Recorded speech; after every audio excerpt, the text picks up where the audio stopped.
तो कहते हैं विचार चल रहा था, निष्कर्ष दे दिए थे। बाह्य आध्यात्मिक भूत भौतिक संसर्ग रहित ज्योति अवश्य उस समय में विराजमान है। मंत्र के शब्दार्थ सब हो गया और विचार आरंभ होता है। ननु अस्य लोक से मात्रोपादन कृतम कथम तस्मिन् सति अत्र अयम पुरुष स्वयं ज्योतिर्भवति इत्युच्यते। बहुत सुंदर प्रश्न है। आपने कैसे कह दिया वहां पर अकेला आत्म ज्योति काम कर रहा है? क्योंकि आपने ही कहा था कुछ वासनाओं को लेके कर रहा है। जब वासनाओं को लेके रह रहा है तो अकेला कहाँ है? उसके साथ दूसरा वासना नाम की चीज है। लोकस्य मात्राम उपादानं कृतम अस्य लोकस्य, इस जागृत रूपी लोक का, इस जन्म की उच्च वासनाओं को लेकर के उस समय रहता है और स्वप्न को देखता है, ये आपने कहा था।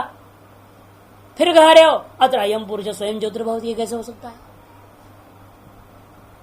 ऐसी तस्मिन् सति मैंने वासनात्मक मात्रा शब्दिते वस्तुनि विद्यमान सति, तस्मिन् सति मैंने वासनात्मक मात्रा शब्द से कथित एक विशिष्ट वस्तु का रहने पर आपने अयम पुरुष स्वयं ज्योतिर्भवति आपने कैसे कह दिया? नैष दोष। इसलिए कह रहे हम जागृत और स्वप्न की अपेक्षा से वहां आत्म ज्योति का स्पष्टीकरण है। जागृत में इंद्रियां भी है, बाह्य प्रकाश है, बहुत सारी चीजें खिचड़ी हो गया है, पता नहीं चलता है आत्म ज्योति वह काम कर रहा है कि नहीं कर रहा। सुषुप्ति में तो सो ही गए हो, मुर्दा बन गया है, वहां क्या पता आत्म ज्योति कोई काम कर रहा है कि नहीं कर रहा है, वो भी नहीं दिखता अनुभव। एकमात्र स्वप्न ऐसा है जहां पर आपको मालूम है कोई इंद्रियां नहीं है, सारी इंद्रियों को हमने लय कर लिया है, फिर भी असकल व्यवहार हो रहा है। कौन सी प्रकाश से हुआ? यदि वह आत्म प्रकाश नहीं होता, अन्य कोई बाह्य प्रकाश भाव विद्यमान नहीं है, फिर भी अनुभव में आ रहा है, अतएव आत्म ज्योति स्पष्ट सिद्ध होता है। इसलिए कहते हैं कि देखो नैष दोष विषयभूतमेव ही तत्, क्योंकि तत् माने वो जो वासना का ग्रहण है वो विषयभूत मामला है, विषयी नहीं है। विषयी कौन है? शुद्ध आत्मा ही है। तेनैव च त्रयम् पुरुष स्वयं ज्योतिर्दर्शितुं शक्य। इसी कारण से वासना ही विषय बन गया, वासना ही वहां सूर्य बन गया, वासना ही चंद्र बन गया, वासना ही गाड़ी घोड़ा बन गया, वासना ही आप भी बन गया, आदमी वहां शरीर बन गया, वासना ही आंख कान सब कुछ बन गया। जो कुछ भी है वो वासना ही है, और दूसरा कुछ था ही नहीं ना। वासना के अलावा कुछ है क्या वहां? कुछ भी नहीं। तेनैव, इसी कारण से ही वासना रूप ही होने के कारण से ही हमें कह रहे हैं अयम पुरुष स्वयं ज्योतिर्दर्शितुम शक्य। उस समय यह पुरुष स्वयं ज्योति दर्शन कराना संभव हुआ। यदि वासना के अलावा और कोई दूसरी भी होती फिर नहीं बता सकते थे हम, आप तो स्वयं ज्योति है। जो दूसरा वो कुछ करेगा ना फिर कि अब क्या है, आपके पास दो ही चीज है वहां अनुभव में, उसका स्वप्न काल में क्या है? दो ही चीज है, एक वासना, दूसरी आत्मा है कि नहीं? बुद्धि उपाधि जो चेतन जीवात्मा। तो एक वासना है और जीवात्मा है। इनमें से वासना क्या है? जड़ है, आते हुए अपना को प्रकाशित कर नहीं सकता, और अन्य कोई प्रकाशक वहां नहीं है। आपने निर्णय लिया ना, दो है, ये निर्णय सभी को है कि भाई स्वप्न में दो ही चीज होती है, चाहे न्याय के, चाहे मीमांसा के, सांख्य के, योग है, बौद्ध है, कोई भी हो, सभी ये बात को मानते हैं भाई वहां स्वप्न में तो दो ही चीज होती है, एक वासना नाम का चीज, दूसरा आत्मा है। और उसमें से वासना जड़ है, और वासना ये अनंत जगत रूपेण परिणत होकर के जो दिख रहा था उसको कौन प्रकाशित किया? फिर वो जड़ है, वो तो अपने को प्रकाशित नहीं कर सकता, तो प्रकाशन करने वाला आत्मा ही है। और यदि वो स्वयं ज्योति नहीं है फिर प्रकाशन कैसे करेगा? प्रकाशन नहीं कर सकता। और प्रकाशन करने के लिए फिर तीसरे कर्ण की अपेक्षा हो जाएगी। जो स्वयं ज्योति नहीं होते हैं वो कर्ण की सापेक्षता के अधीन होकर प्रकाशन करते हैं, साक्षात प्रकाशन नहीं हो सकता। इसलिए कहते हैं यह स्थल ऐसा है जहां पर आत्मा की स्वयं ज्योतिष सिद्ध कर सकते हैं। न तो अन्यथा असति विषय कस्मिंश्च सुषुप्त काल न, क्योंकि विषय के बिना आत्मा ज्योति है कैसे बताओगे। विषय ना होता, कोई भी विषय नहीं होता तो आत्म ज्योति स्वरूप कैसे निर्णय लेते आप? क्या सुषुप्त में निर्णय होगा? यथा सुषुप्त काल सुषुप्त काल में जैसा आत्मा की ज्योति स्वरूपता का निर्णय या अनुभव आप कर नहीं पाएंगे, उसी प्रकार से असत्य कस्मिन् भी विषय है, यदि कोई विषय ही नहीं होता तो फिर हम आत्मा की ज्योति स्वरूप की सिद्धि नहीं कर सकते। इसे नथु अन्यथा। इस पर 4 नंबर टिप्पणी बहुत सुंदर समझाया, देखिए इसीलिए थोड़ा। नहीं स्थूलोपाधि सत्वे जागृतवत अशेष उपाध्य सत्वे च सुषुप्तवत आत्मा संज शक्य दर्शितुम। स्थूल उपाधियों का रहते हुए जागृत में जिस प्रकार से आत्मा की स्वयं जो सिद्ध नहीं कर सके, क्योंकि आपको यहाँ कुछ भी करना है, आपको टॉर्च चाहिए, लाइट चाहिए, सूर्य चाहिए, चंद्रमा, कुछ न कुछ तो प्रकाश चाहिए। प्रकाश के बिना आप कुछ नहीं कर पाते। अतः लगता है आत्मा स्वयं ज्योति नहीं, आत्मा तो अंधकार रूप होगा बेचारा। नहीं, आत्मा अंधकार रूप होगा तभी तो इस जागृत में कोई चीज को प्रकाशन नहीं कर पाता है। कुछ प्रकाशन करने से बाह्य प्रकाश की जरूरत है। इसे जागृत काल में अन्य विषय, अन्य प्रकाश आदियों की खिचड़ी हो रखी है। अतः यहाँ आत्मा को अलग करके, आप पृथक करके उसकी ज्योति स्वरूपता को सिद्ध नहीं कर सकते। वही कह रहे हैं स्थूलोपाधि सत्वे जागृतवत और अशेषोपाधि असत्वे च। यदि कोई उपाधि नहीं होता जैसे सुषुप्ति में, वहां भी अब आत्मा की ज्योति सिद्ध नहीं कर सकते। इसे कहते हैं आत्मा स्वयं ज्योति इति दर्शितुम नहीं शक्य, ऐसा अन्वय कर देना। आत्मा का स्वयं ज्योति स्वरूप है ऐसा दर्शाना जागृत में भी संभव नहीं, सुषुप्ति में भी संभव नहीं। तथा च स्वप्ने कृतम मिथ्याभूत वासना आदानम। इसे लेकिन स्वप्न में हो जाएगा। क्यों? स्वप्न में कृतम अवधि मिथ्याभूत वासना आदानम। मिथ्याभूत वासना को ग्रहण किया और वह ग्रहण किया हुआ वासना जड़ होने के नाते उसको प्रकाशन करने वाला कोई न कोई हमें चाहिए। और स्वप्न में वासना को छोड़कर कोई दूसरा नहीं यदि होता, यदि आत्मा नहीं होता, फिर उसका प्रकाशन नहीं हो सकता। अतः ज्ञापन हुआ आत्मा है और वह स्वयं प्रकाश है। आदम आत्म स्वयं ज्योतिष साधना उपयुक्तम इत्यर्थ। इसलिए स्वप्न में ही आत्मा का ज्योतिष साधन वो करना संभव था। इसलिए वहां पर परिग्रह करते कहा वासना उपादाय मात्रोपादानम, ये सब शब्दावली ग्रहण हुआ है। यदा पुनः सा भा वासनात्मिका, यदि मान लीजिए वह प्रकाश वासनात्मिका ही होती, विषयभूतोपलब्ध माना, और विषयभूत होकर उपलब्ध हो रहे, यदा मैंने स्वप्न काल में सा भा वासनात्मिका, वह प्रकाश वासनात्मिका होती, विषयभूतोपलब्ध माना, और विषय को उपलब्ध करने वाली होती, तदा वो तब क्या होगा? 80 कोशादि निष्कृष्ट। तब तो वह 80 माने तलवार कोश से बाहर निकाल के नंगी दिखा देवे जैसे, वैसे यहाँ पर स्पष्ट हो गया आत्मा अलग है, वासना अलग दिख रहा है। वासना में जगत दृश्य रूपेण भाषित हो रहा है और स्वयं उसका प्रकाशक रूपेण अनुभव कर रहा है। मैं इस वासना में जगत को देख रहा हूं। अतः जगने के बाद कहते हो मैं देखने वाला भी हूं, जगत नहीं। स्वप्न का जगत क्या है? क्या नहीं होता। इसे निश्चय हो गया मैं जो देखने वाला हूं का मतलब क्या? मैं वो दृश्य नहीं था, दृश्यांतर्गत नहीं था। कहते सूर्यादि दृश्यांतर्गत। सूर्यादि क्या है? प्रकाशक। ये प्रकाशक दृश्यांत में क्यों? मैं सूर्य को भी देख रहा हूं। इसे जागृत कालीन प्रकाशक जितने भी हैं वो सब दृश्यांतर्गत होते हैं। तद्वत स्वप्न का भी पदार्थ दृश्यांतर्गत होता प्रकाशक, तो जागृत में नहीं आता। जैसे जागृत के प्रकाशक दृश्यांतर्गत होने के नाते वो स्वप्न में नहीं थे, और स्वप्न के भी यदि प्रकाशक दृश्यांतर्गत होता, जो स्वप्न के सारे दृश्य नष्ट हो गए, उसका प्रकाशक भी नष्ट हो जाता। इसका प्रकाशक भी बना हुआ है, इससे प्रकाश के नित्यत्व भी सिद्ध हो गया। वो आत्मा केवल स्वयं ज्योति नहीं है, वो आत्मा नित्य भी है, क्योंकि तीनों ही अवस्था में भ्रमण करने वाला, तीनों लोग को संबंधित रखने वाला वही है, ये सिद्ध हो रहा है। इसलिए कहते हैं तदा असी कोशादिव निष्कृष्ट सर्व संसर्ग रहितम चक्षुरादि कार्यकरण व्यावृत्त स्वरूपम अलुप्त दृक् आत्म ज्योति स्वेन रूपेण भासयत गृहीयते। इसलिए जिस प्रकार तलवार को कोश मियान से निकाल करके बाहर दिखा देवे, उसी प्रकार से यह स्वप्न को देखने वाला स्वप्न दृष्टा रूपा जो आत्मा वह सर्व संसर्ग से रहित है।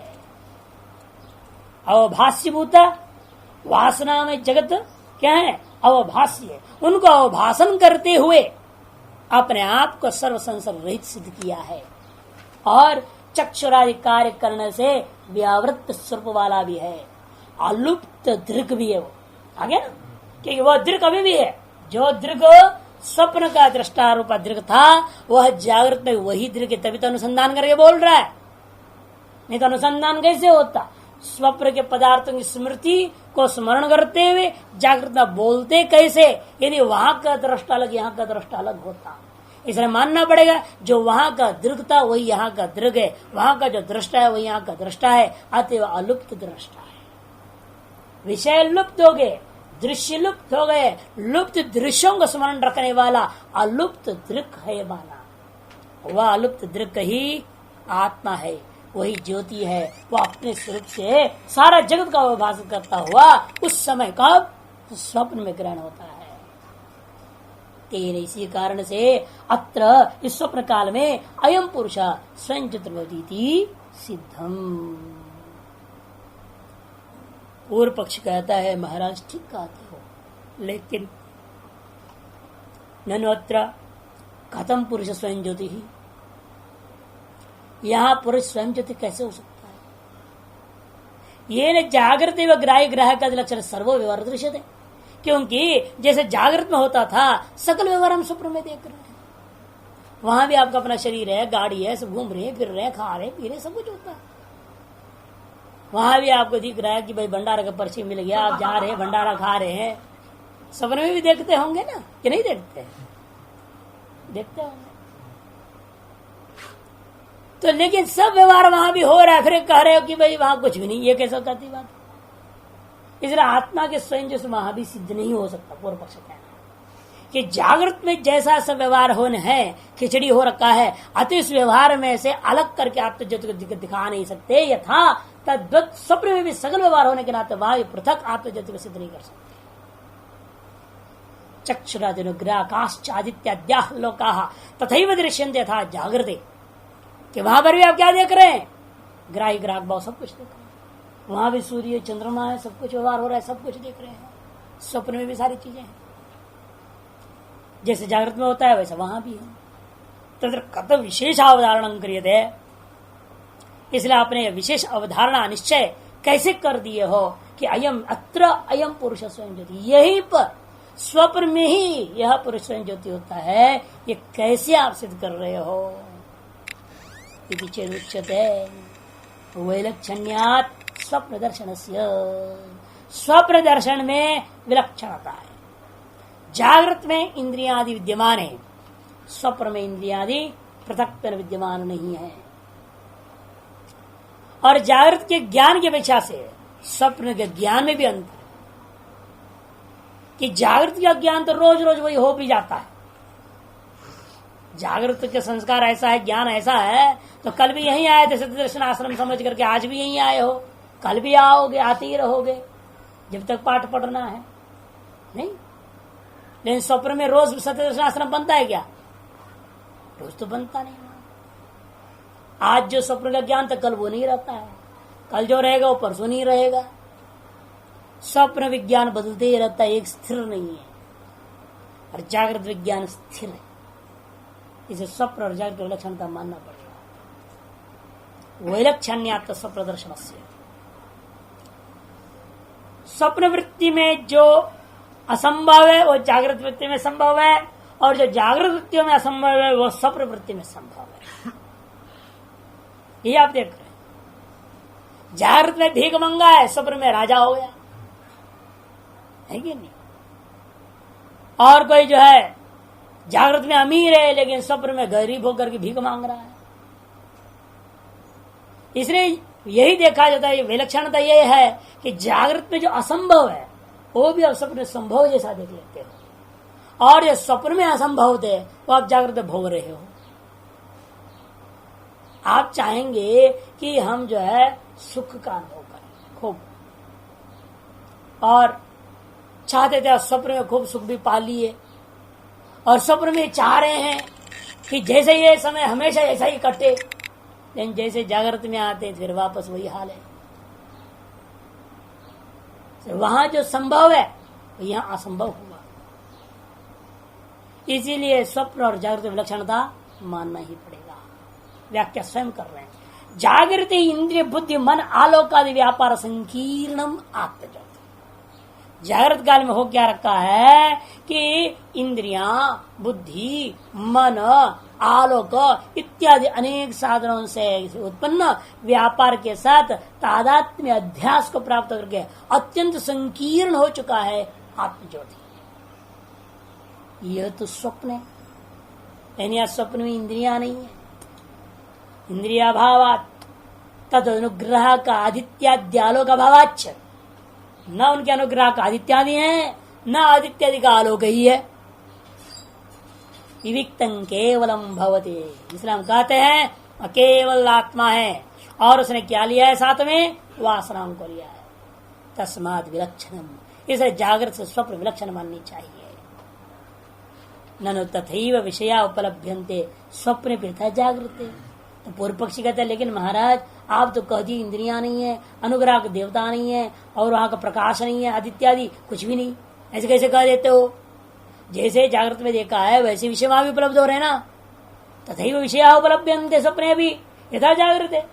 तर कथम इंद्रिय अभावात् विलक्षण उच्यते, इंद्रियों के अभाव में से विलक्षणता कहां से आ गई। विषय तो है, विषयों के साथ खिचड़ी तो हो रहा है, वहां भी संकीर्णता है।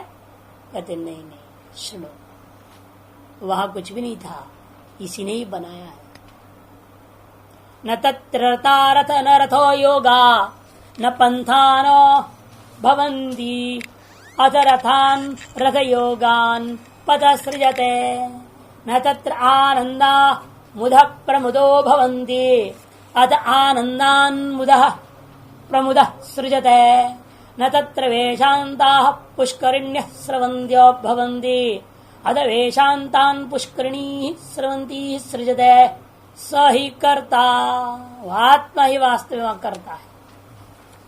न रथ थे, न रथ के जो घोड़े थे, न वहां रोड ही था, उन सब को इसी ने, रथों को, रथ के घोड़ों को और मार्ग को इसी ने सृष्टि कर लिया है।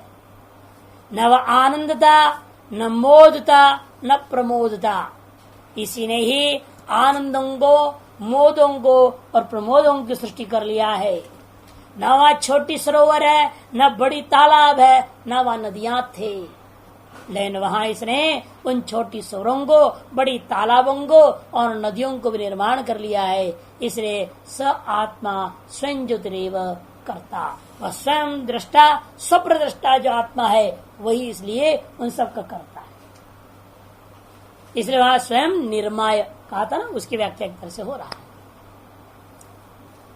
न तत्र विषया स्वप्ने रथादि लक्षणा, जवाब में करे भाई तत्र मन स्वप्ने विषया रथादि लक्षणा न सन्त्येव यथा तथा रथयोगा रथेषु युज्यन्ति रथयोगा अश्वादय।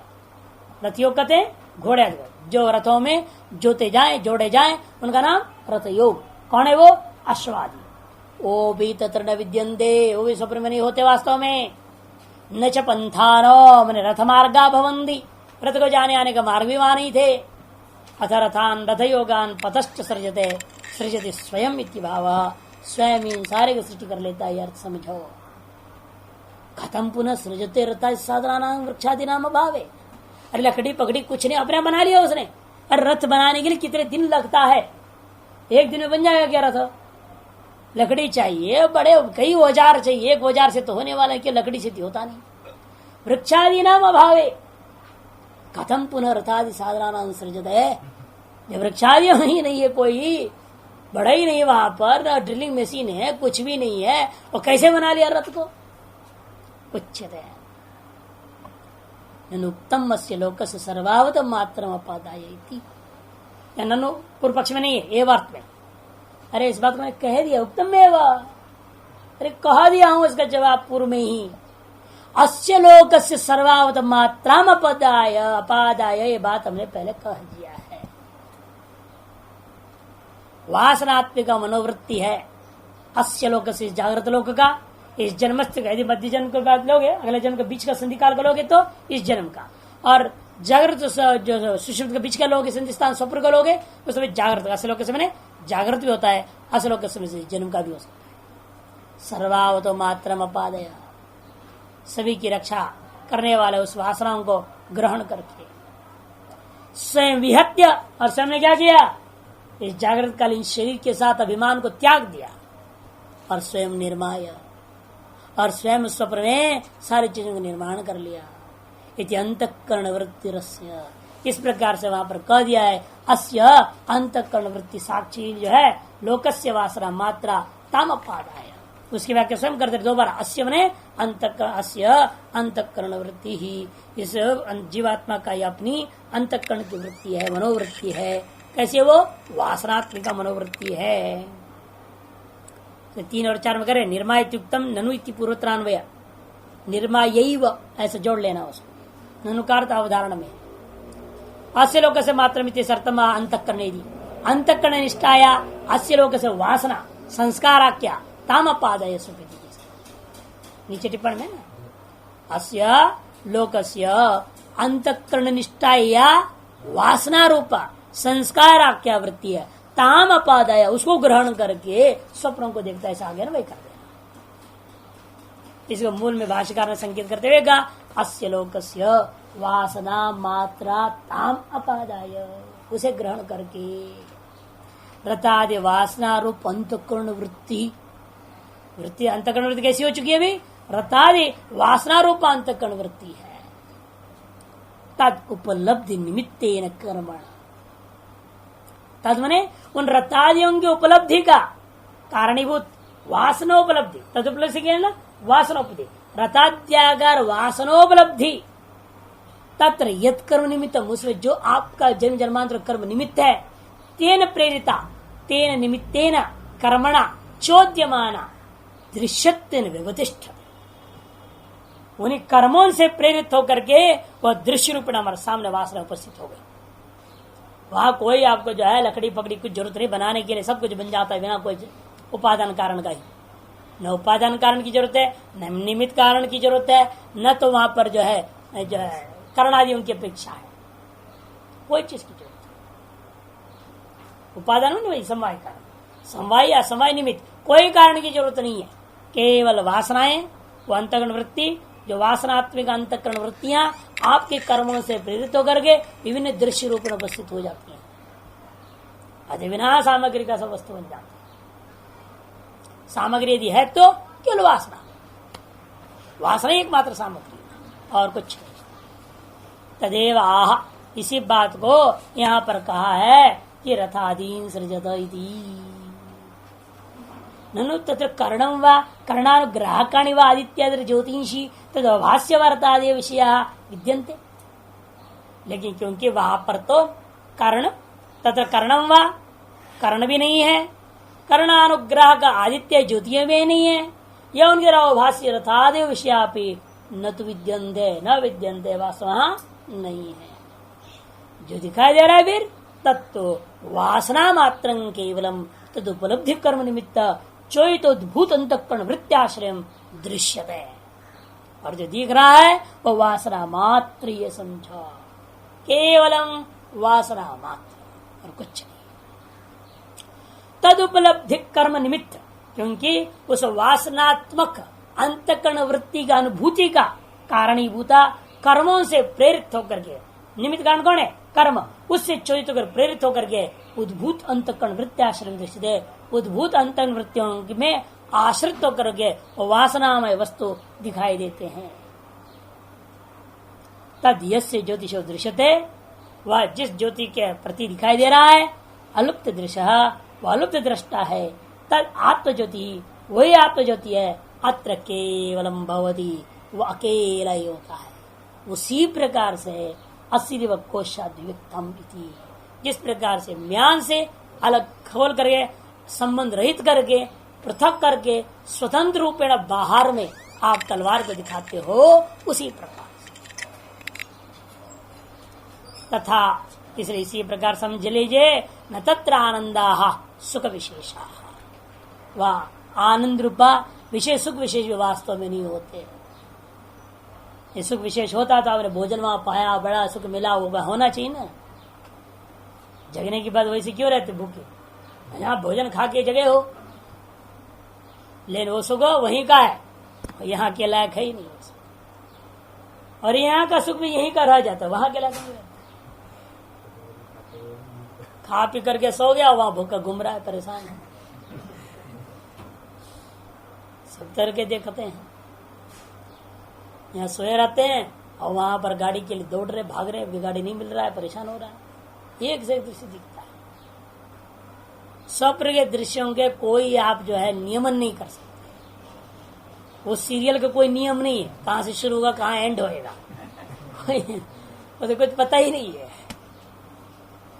जैसे आपके कर्मों से प्रेरित होकर के वासनाएं अपने दिखा रहे,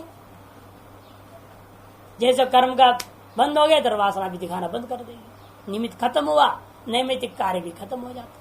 निमित्त पाए, नैमित्त कस्याप पाए। तथा न तत्र आनंद सुख विशेष मुदो हर्ष, पुत्रादि लाभ निमित्ता हर्ष, पुत्रादि लाभ निमित्तक जो हर्ष है वो मुद शब्द से। प्रमुद क्या है? तथा प्रकर्षोपेता, उन्हीं को लेना, उनमें प्रकर्षता ग्रहण कर लेना। अथच आनंद आदि सृष्टि, वास्तव में कुछ भी नहीं थे, इनकी भी उन्होंने वहां सृष्टि कर लिया। तथा न तत्र वेशांता पलवला पुष्करिण्य, तथा तत्र न वेशांता, वेशांत में छोटी जो तालाब, पलवला छोटे छोटे सरोवर, पुष्करिण्य में तड़ागा बड़े बड़े तालाब है, स्रवंत्य हमने नद्यो भवंती, और नदियां हैं। न तो वहां पर छोटे सरोवर हैं, न बड़े तालाब हैं, न तो वहां पर नदियां ही हैं। अत वेशांतादीन सृजदे वासना मात्र रूपान, इसलिए वासना मात्र स्वरूपता वेशांतादियों को वह सृष्टि कर लेता है। यस्मात् सही कर, जिस क्योंकि वही अकेला सबको करने वाला है। तद वासना चित्त वृत्ति उद्भव निमित्त कर्म हेतुत्वेन इत्योचाम तस् कर्तृत्वम्। अरे उस आत्मा ही कैसे क्यों निर्माण किया? अरे आत्मा निर्माण करने लग जाए अपने मर्जी से अच्छी अच्छी चीजों की कल्पना करनी चाहिए ना। क्यों खराब कल्पना कर लिया आत्मा ने? आप खराब सब क्यों देख लेते हो? है? जब आप करने वाले हो, आप करता है यदि, तो फिर आप तो भाई बढ़िया बढ़िया चीज कल्पना करें, बढ़िया बढ़िया चीज देख लें। जैसे मनोराज्य बैठे बैठे कल्पना करते, खराब कभी कल्पना नहीं करते। मनोराज्य खराब कल्पना होता है क्या? कभी कभी भी मनोराज्य में आप खराब कल्पना करते ही नहीं। जो कल्पना करते बढ़िया बढ़िया कल्पना करते जाते हो। वैसी ऐसी बिल्डिंग कल्पना करता है जो ऐसा कोई डिजाइन ही नहीं, सब डिजाइन फेल कर देता है। क्यों कल्पना कर रहा है अच्छी चीज? यदि इस तरह से आत्मा वहां भी करता है, था मनोराज्यम तथा स्वप्न विच्छेद, जवाब दिया कि नहीं नहीं, करता तो है, लेकिन वहां कुछ और भी कारण है। क्या? तद वासना आश्रय चित्त वृत्ति उद्भव निमित्त कर्म हेतुत्वेन कर दिया। वहां ऐसे कर्म है, उन कर्मों में आपकी स्वतंत्रता नहीं है ना। यहां तो स्वतंत्रता रूप बैठे हो, या कर्म यहाँ पर प्रेरणा आपको नहीं दे रहा है, यहाँ अपने मर्जी से देख रहे हैं सीनरी, तो देख लो जो चाहे सो।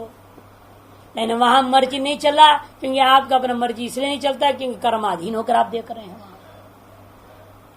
इसे तद वासना आश्रय, तत्त विषय वासनाओं का आश्रयभूता कौन है? चित्त वृत्ति। उसमें उद्भव दृश्य हुआ, उस दृश्य का निमित्त कौन है? कर्म रूपी हेतु होने के कारण से इत्यवोचामा तस्य कर्तृत्वम, इसलिए हमने उसके कर्तृत्व इस प्रकार से कथन कर दिया है।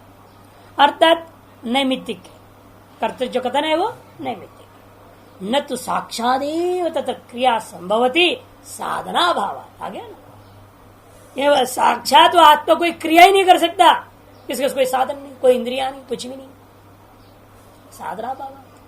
नहीं कारक मंत्रेण क्रिया संभव, कारक के बिना कारक कर्ता जो है कोई क्रियाओं को निष्पादन ही नहीं कर सकता, और वह सर्व कारक का अभाव हो चुका है स्वप्न काल में। अतएव वहां कर्ता कह रहा हूं तो भी इसका मतलब कारकों के बिना कर्तृत्व आया है, इसका मतलब कर्तृत्व कैसा होगा, आरोपित ही होगा। न तत्र हस्तपादादीनी क्रिया कारकाण संभवंती, क्योंकि स्वप्न काल में हाथ पैर आदि क्रिया के कारकों की संभावना ही नहीं है।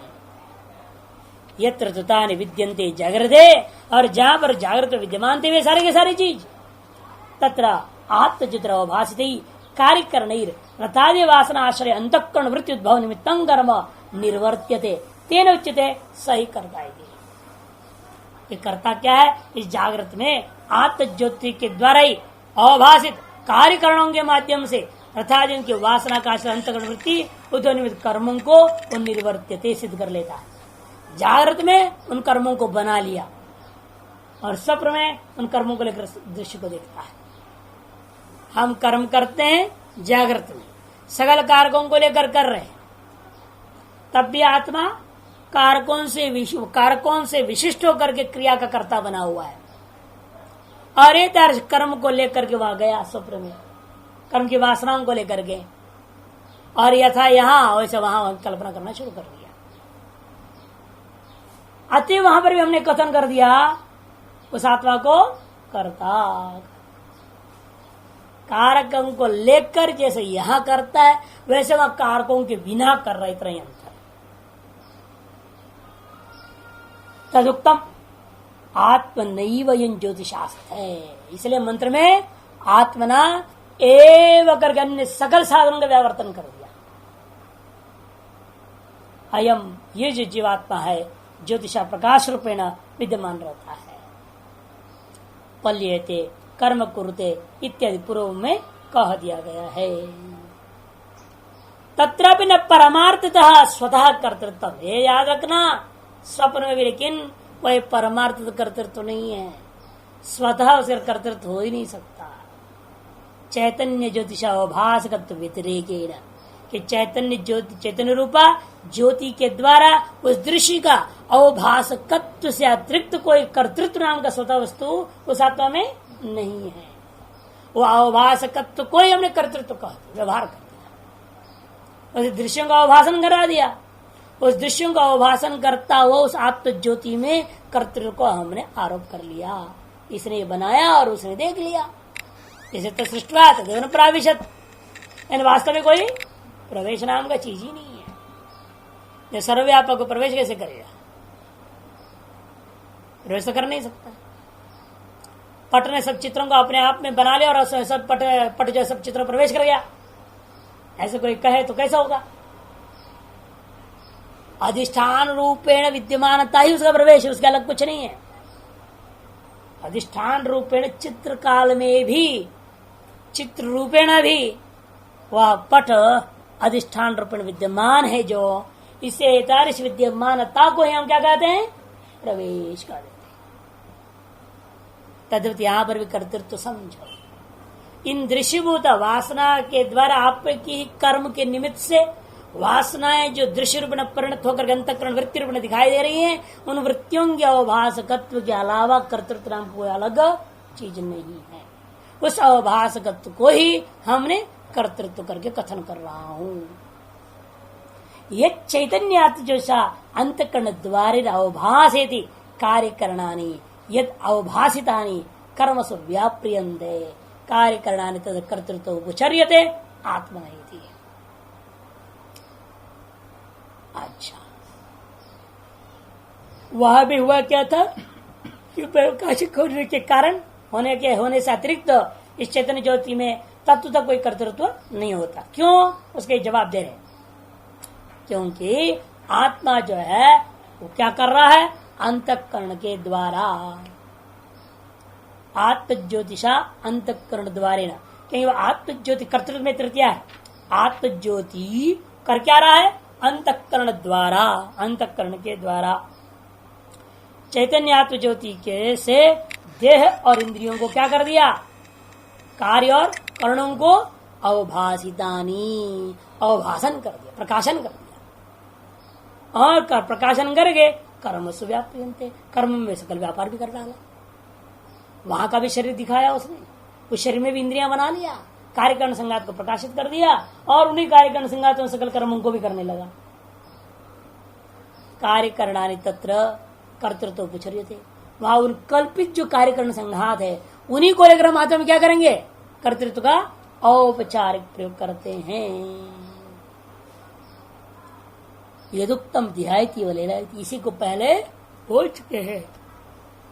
ध्यायति व लेलायति वैति तदेव अनुद्यते, उसी को अनुवाद करके यहाँ पर कह दिया स ही कर्ता यह हेत्वर्थम। क्यों अनुवाद किया यहाँ पर? कहते हेत्वर्थम।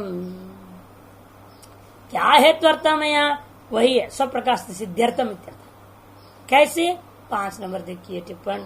स्वज्ञानात् बुद्ध्याय संबंधाधीनम यद आत्मनो धर्मादि कर्तृत्व जागृति चातम। जागृत काल में जो उत्पन्न होता है कर्तृत्व कैसे होता है?